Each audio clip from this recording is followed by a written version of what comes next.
नमस्कार defence aspirants, स्वागत है त्रिशूल डिफेंस एकेडमी के यूट्यूब चैनल पे। एक बार फिर एक सक्सेस स्टोरी के साथ, एक मोटिवेशन के साथ Ashish Kumar Mishra selected as assistant commandant. आप सोच रहे होंगे कि असिस्टेंट कमांडेंट शब्द मैंने कैसे इस्तेमाल कर लिया। मैं आपको बताऊं, फौजी बैकग्राउंड से, यानी कि इनके फादर जेसीओ थे इंडियन आर्मी में, उस मोटिवेशन से इंडियन आर्मी में अफसर बनने का सपना रखा। पहले एनडीए फिर सीडीएस, दोनों बार रिटन क्वालिफाई करने के बाद एसएसबी में स्क्रीन आउट। उसके बाद भी मोटिवेशन ठंडा नहीं हुआ, यूनिफॉर्म का प्यार ठंडी नहीं हुई और इन्होंने सोचा कि why not central armed police forces. जी हाँ aspirants, Ashish Mishra is selected as assistant commandant with CRPF. अपने आप में बहुत बड़ी फोर्स, अपने आप में अंदरूनी मैटर्स को सॉल्व करने के लिए सीआरपीएफ का बहुत बड़ा रोल है। हम सब लोग इलेक्शंस के दौरान जरूर सीआरपीएफ के रोल को हाईलाइटेड देखते हैं, लेकिन इसके अलावा भी सीआरपीएफ के बहुत रोल्स हैं। कहा यह जाता है कि अंदरूनी सिक्योरिटी असिस्टेंट कमांडेंट यानी कि सेंट्रल आर्म्ड पुलिस फोर्सेस के हाथ में है और बाहर की सिक्योरिटी आर्मी, एयरफोर्स, नेवी के हाथ में है। दोनों ही अपने आप में बहुत इंपॉर्टेंट फोर्सेस हैं। आइए आशीष मिश्रा के साथ कुछ वार्तालाप करते हैं, उनकी जुबानी सुनते हैं उनकी सक्सेस टॉक्स। आशीष, पहले तो कॉन्ग्रेचुलेशंस एंड स्वागत है स्टूडियो में आपका। Thank you sir. आशीष, थोड़ी जर्नी के बारे में जानना चाहता हूँ। फौज के बारे में कैसे इंटरेस्ट हुआ? सर, चूँकि मेरे पिताजी सर इंडियन आर्मी से ही रिटायर्ड हैं। जी सर, नायब सूबेदार रैंक से। जी तो सर, पापा का भी सपना था और सर मेरा से हमेशा से था कि एक यूनिफॉर्म जॉब हो। अच्छा अच्छा। Yes sir. और इंडियन आर्मी सर पिताजी के चूँकि रहने से सर हमारा फिर मिसेस भी ऐसा होता था तो वहाँ आना जाना रहना। जी सर। Yes sir. तो और हमें कम से कम एक पेट्रोटिक जॉब के प्रति अलग ही हमारा सर झुकाव था और लगाव भी था। तो मैं हमेशा से उसके तरफ सर ट्राई करता रहा, एनडीए के थ्रू, सीडीएस के थ्रू। और सर सीएपीएफ में फाइनली मुझे एक अच्छी अपॉर्चुनिटी दिखी जिसमें सर ये मेरा टेक्निकल कैडर के थ्रू ये एंट्री थी। तो जी सर, मैं इंटरव्यू हुआ और you cracked it. Yes sir. Aspirants मैं बता दूं, ऑल इंडिया रैंक 20 के साथ आप स्टूडियो में हमारे साथ बैठे हुए हैं। Ashish Kumar Mishra, all India rank 20 general category में बहुत बड़ी चीज होती है। चलिए आशीष, क्योंकि फादर आर्मी में थे तो कभी ये नहीं सोचा कि अदर रैंक्स पे चले जाते हैं, जवान बन जाते हैं? आपके टाइम पे आई एम श्योर रिलेशनशिप भर्ती होती होगी। Yes sir. कि पिताजी फौज में तो डायरेक्ट भर्ती हो जाएगी आपकी, तो उसका कभी एडवांटेज नहीं उठाने का सोचा? नहीं सर, उसके पीछे सर रीज़न ये था, चूँकि सर एजुकेशन भी मेरा बीटेक था। अच्छा। तो सर मैंने ये देखा था आर्मी में sir SSC tech and TGC के थ्रू हमें एटलीस्ट 4 एसएसबीज देने को मिलती है अगर हमारे मार्क्स और परसेंटेज 60% के ऊपर है। Yes sir. तो वो अगर परसेंटेज अच्छे हैं तो शॉर्ट लिस्ट हो जाता है, हमें कॉल आ जाती है एसएसबी से। तो ये तो मतलब था कि मुझे मेहनत करना है और जाना कमीशन ऑफिसर पे है। तो कमीशन ऑफिसर पे ही जाना था। और फिर सर मैंने बीटेक में काफ़ी मेहनत की, उसमें सर मेरी मार्क्स अच्छे थे, 91%। बीटेक में? जी सर। अच्छा, 91% सर थे मेरे। तो वो तो आपको बीटेक के थ्रू भी बाहर नौकरी आराम से मिल रही होगी। जी सर। लेकिन सर एक यूनिफॉर्म जॉब और उसके बाद सर इंडियन आर्मी का सर चार्म मेरे लिए सबसे ऊपर ही बहुत डिफरेंट होता है। Yes sir. Ashish, parental pressure कभी नहीं आया? क्योंकि जनरली 12th के बाद मम्मी पापा परेशान होना चालू हो जाते हैं, मेरा बच्चा क्या करेगा क्या करेगा क्या करेगा। तो बीटेक तक का टाइम था आपके पास? पेरेंट्स बड़े फ्लेक्सिबल थे? Yes sir. चूँकि सर डिफेंस में ऐसा होता है कि जो डिफेंस पर्सनल्स की सर रिटायरमेंट एज पहले 45 से स्टार्ट हो जाता है। ठीक है। बीआरएस अगर ना ले तो सर मेरे पिताजी के साथ भी बिल्कुल वैसे ही था। तो सर वो एक प्रेशर तो मैं नहीं कहूँगा, लेकिन एक रिस्पॉन्सिबिलिटी थी कि पापा के रिटायर होने से पहले कुछ ना कुछ हो जाए, कुछ करना है, या एटलीस्ट मेरे कोर्स खत्म होने के बाद, बीटेक कंप्लीट करने के बाद कुछ करना है। लेकिन सर पेरेंट्स का हमेशा सपोर्ट था, पापा का हमेशा सपोर्ट था, मेरी मदर का सपोर्ट था, और सर सारे मेरे वेल विशर्स जो भी हैं, no doubts, no doubts sir अभी कहना मतलब ऊपर वाले की कृपा, माँ बाप का आशीर्वाद बहुत बड़ी चीज़ है, और उसके बिना एक तिनका भी नहीं हिल सकता।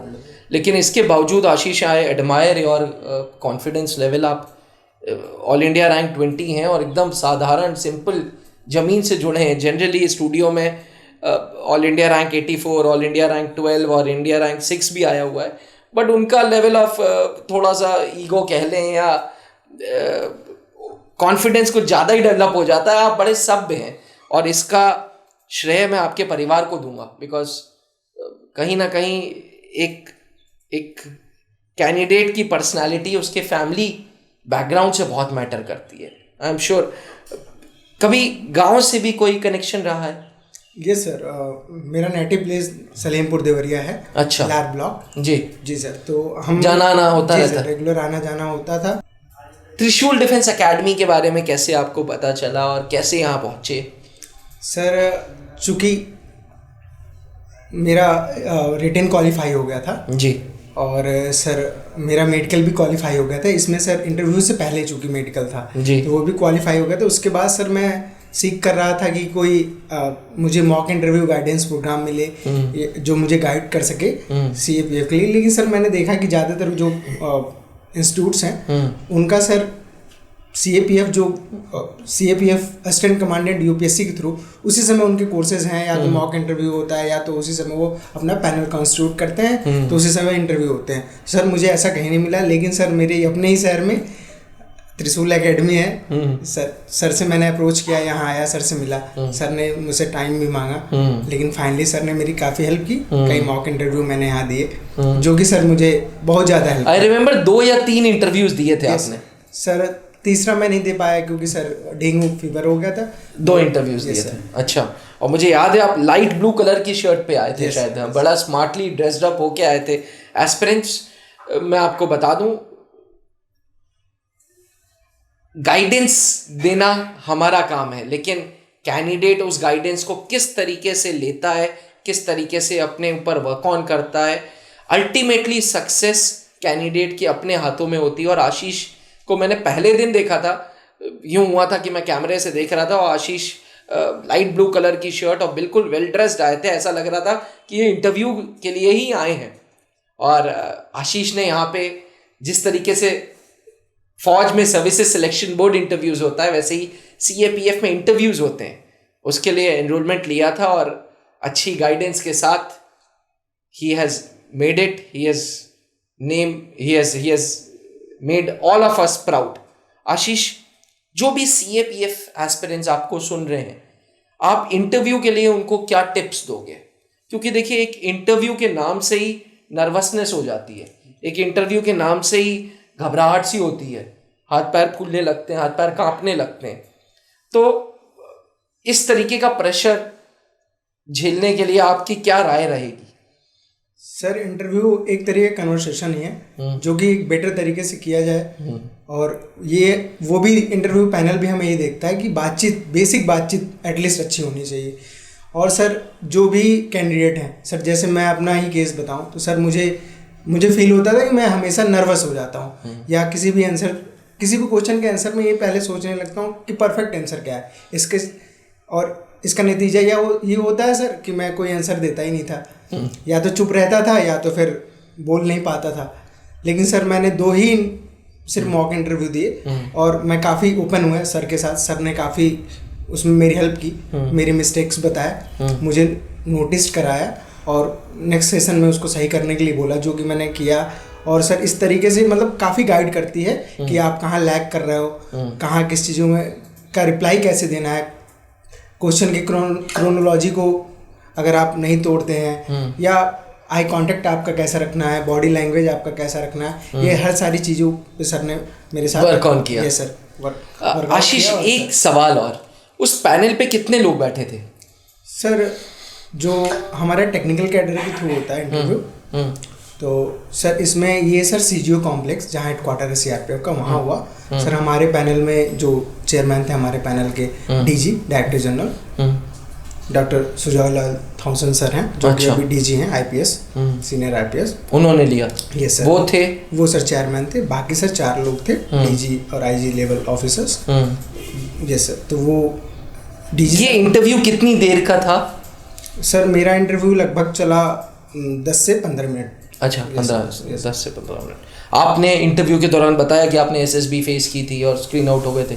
जी सर, उन्होंने पूछा, ये कुछ बेसिक्स क्वेश्चन तो थे ही कि आप क्यों ऑप्ट करना चाहते हैं सीआरपीएफ, या क्यों आना चाहते हैं, या आप तो आपके मार्क्स बहुत अच्छे हैं तो आप कहीं प्राइवेट में या इवन हाई पेइंग जॉब्स की तरफ भी जा सकते हैं, तो यहाँ क्यों, जो कि गवर्नमेंट ही बहुत अच्छा, मतलब आपको पेमेंट यहाँ नहीं है लेकिन एक हैंडसम सैलरी है। लेकिन मैंने कहा सर, चूँकि सर ये मेरा बचपन का सपना था और हमेशा सर इंटरेस्ट था, तो मेरे लिए सैलरी से ऊपर यूनिफॉर्म है। ये सर। पेरेंट्स कैसा फील कर रहे हैं? Top of the cloud? Sir बहुत खुश। फादर, मतलब जेसीओ रैंक के अधिकारी के लिए बड़ा गर्व की बात होती है जब बच्चा कमीशन अफसर की तरफ बढ़ता है। मतलब आज मैं आपको बताऊं, नेशनल डिफेंस एकेडमी में मेजरली जेसीओस एंड ओआर रैंक्स के बच्चे बहुत जा रहे हैं। सैनिक स्कूल, आरआईएमसी, आरएमएस तो है ही। सिविल एंट्रीज भी हैं, ऐसा नहीं है सिविलियंस नहीं है, लेकिन मैंने देखा है कि जेसीओस के बच्चे बहुत जा रहे हैं and they are on top of the cloud. बहुत बहुत बहुत खुश होते हैं और आपकी भी मेहनत रंग ले आई। Congratulations, God bless you with all the success in life. और कुछ शब्द हमारे लिए?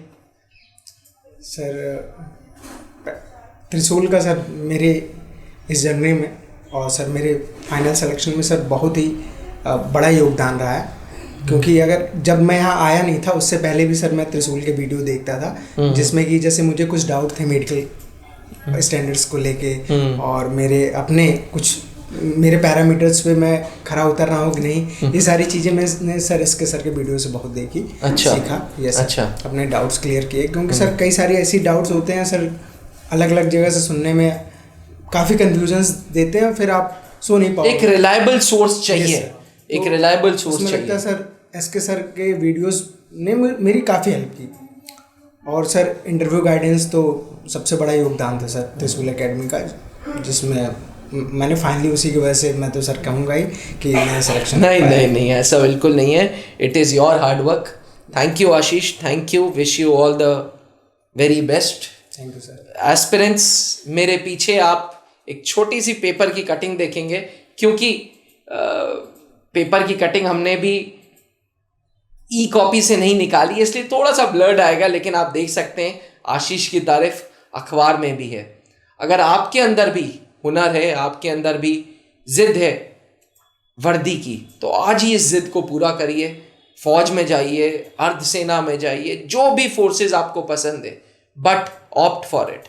फेलियर्स एक स्पीड ब्रेकर की तरह हैं। सड़क में स्पीड ब्रेकर होते हैं, उसी प्रकार से इस जर्नी में फेलियर्स आते हैं, लेकिन जो बुल हेडेड होता है, जिसने कसम खा ली होती है कि वर्दी मतलब वर्दी, वो जरूर करता है। आशीष आपके सामने है। थैंक यू, बने रहिएगा त्रिशूल के साथ। जय हिंद। जहां बनते हैं देश के गौरव, इंडिया का एकमात्र ऐसा कोचिंग इंस्टीट्यूट जहां कैडेट्स को ट्रेन किया जाता है आने वाले डिफेंस एग्जाम के अनुसार। अगर आपका भी सपना है भारतीय सेना में शामिल होकर देश की सेवा करने का, तो आज ही ज्वाइन करें त्रिशूल डिफेंस एकेडमी।